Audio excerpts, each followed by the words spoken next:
ಯಾವುದೇ ಆಚರಣೆಗಳನ್ನು ಆರಂಭಿಸುವ ಮೊದಲು ನಡೆಸುವ ಕಾರ್ಯದಲ್ಲಿ ಯಾವುದೇ ವಿಘ್ನಗಳು ಬಾರದಂತೆ ಪಠಿಸುವ ಶ್ಲೋಕವೆಂದರೆ ಶುಕ್ಲಾಂಬರಧರಂ ವಿಷ್ಣುಂ. ಶುಕ್ಲಾಂಬರಧರಂ ವಿಷ್ಣುಂ ಶಶಿವರ್ಣಂ ಚತುರ್ಭುಜಂ ಪ್ರಸನ್ನವದನಂ ಧ್ಯಾಯೇತ್ ಸರ್ವವಿಘ್ನೋಪಶಾಂತಯೇ.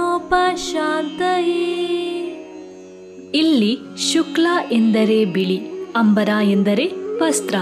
ಶುಕ್ಲಾಂಬರಧರ ಶುಭ್ರ ಬಿಳಿ ವಸ್ತ್ರವನ್ನು ಧರಿಸಿರುವವನು. ವಿಷ್ಣು ಎಂದರೆ ಸರ್ವವ್ಯಾಪಿ. ಶಶಿವರ್ಣಂ ಚಂದ್ರನ ಬಣ್ಣ. ಚತುರ್ಭುಜಂ 4 ಭುಜಗಳು. ಪ್ರಸನ್ನವದನಂ ಆಹ್ಲಾದಕರವಾದ ಮುಖ. ಧ್ಯಾಯೇತ್ ಧ್ಯಾನ ಮಾಡುವುದು. ಸರ್ವವಿಘ್ನ ಎಲ್ಲ ಅಡೆತಡೆಗಳು. ಉಪಶಾಂತಯೇ ನಿವಾರಿಸುವುದು.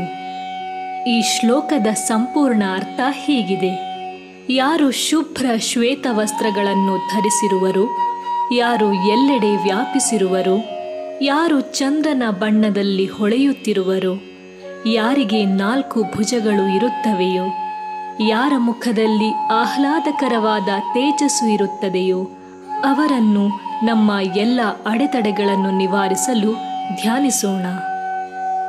ನಾವೆಲ್ಲರೂ ಇದು ಗಣೇಶನ ಶ್ಲೋಕ ಎಂದು ನಂಬಿದ್ದೇವೆ. ಆದರೆ ಈ ಶ್ಲೋಕವು ಗಣೇಶನ ಕುರಿತೇ ಅಥವಾ ವಿಷ್ಣುವಿನ ಕುರಿತೇ ಎಂಬ ಗೊಂದಲವೂ ಇದೆ. ಶ್ಲೋಕವು ಯಾರನ್ನು ಕುರಿತು ಎಂಬ ಗೊಂದಲಕ್ಕೆ ಕಾರಣವೆಂದರೆ ವಿಘ್ನೋ ಮತ್ತು ವಿಷ್ಣು ಎಂಬ ಪದಗಳು.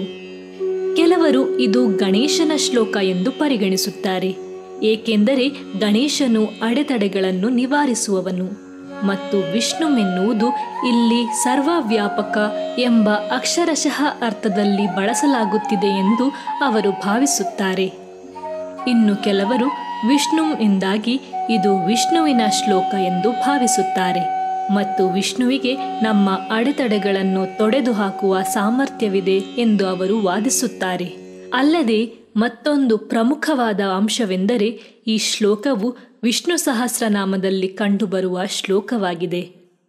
ಮತ್ತು ಕೆಲವರು ಇದು ವಿಷ್ಣುವಿನ ಸೇನಾಪತಿ ವಿಶ್ವಕ್ಸೇನನ ಕುರಿತು ಇರುವ ಶ್ಲೋಕ ಎಂದು ವಾದಿಸುವುದಿದೆ, ಏಕೆಂದರೆ ಶ್ರೀ ವೈಷ್ಣವರು ತಮ್ಮ ಅಡೆತಡೆಗಳನ್ನು ನಿವಾರಿಸಲು ಗಣೇಶನ ಬದಲಿಗೆ ವಿಶ್ವಕ್ಸೇನನನ್ನು ಆವಾಹಿಸುತ್ತಾರೆ. ಈ ಶ್ಲೋಕವು ಯಾರಿಗೇ ಸಮರ್ಪಿಸಲಾಗಿದ್ದರೂ ಅದನ್ನು ಭಕ್ತಿಯಿಂದ ಪಠಿಸುವುದರಿಂದ ಅಡೆತಡೆಗಳು ದೂರವಾಗುವುದಂತೂ ಖಚಿತ.